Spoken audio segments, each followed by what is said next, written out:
Okay,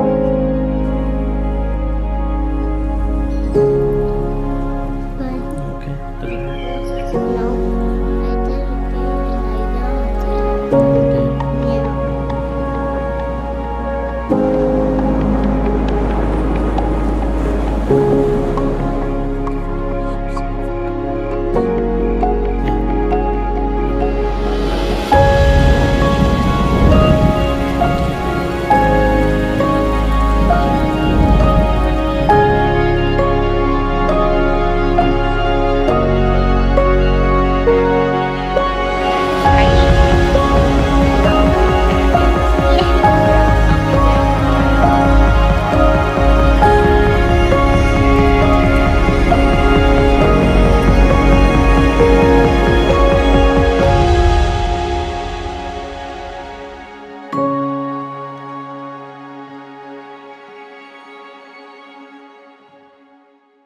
Hello and welcome back to Solid Ground. This week we're looking at the 8th commandment and the question of bearing false witness.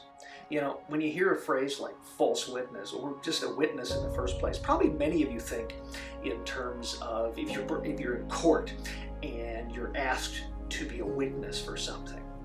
You know, I remember years ago having been involved in an auto accident where we're driving and someone ran across the street and unfortunately got hit just in the foot by us.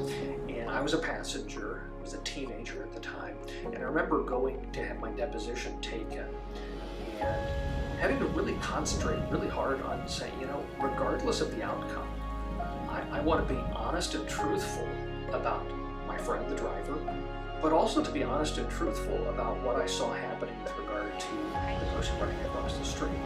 You know, to verify it, to make sure that I'm as precise as possible. And, you know, when you're having a conversation like this and you're being deposed by a lawyer, they're asking a lot of technical stuff. And, you know, as a 15-year-old, it's a little intimidating and interesting to have that conversation.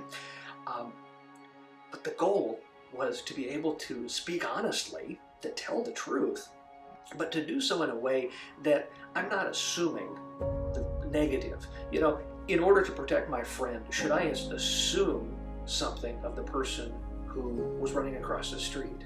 Should I assume some additional blame for them that's not evident from what I actually saw? You see, a part of avoiding false testimony against someone or bearing a false witness against them is to begin from a frame of reference that we assume the best before there's a reason to believe the worst. That you want to assume that the actions of another person are for the best possible reason. And when you speak about somebody, always begin with that assumption. Assuming, even, so in our climate today, in our political climate, we disagree on a lot of things.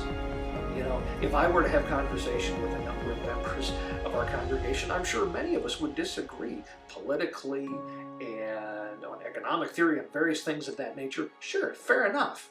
But we don't want to start assuming that because we have a disagreement with one another, that the other person is foolish or dumb or is somehow bigoted. Or, you know, we jump to these conclusions too often rather than assuming, you know, they might value certain things differently or see them in a different way. And what if, in the process of conversation, what if I spend my time trying to understand, assume the best of the person, and find out why they believe something different than I do? Understand how they arrived at a different conclusion on a topic than I did. That's part of it, you know, being an open learner. You know, I enjoy at times, I mean, if you've been in my office, you've seen the number of books I have in there, and I read a good number of things that I disagree with.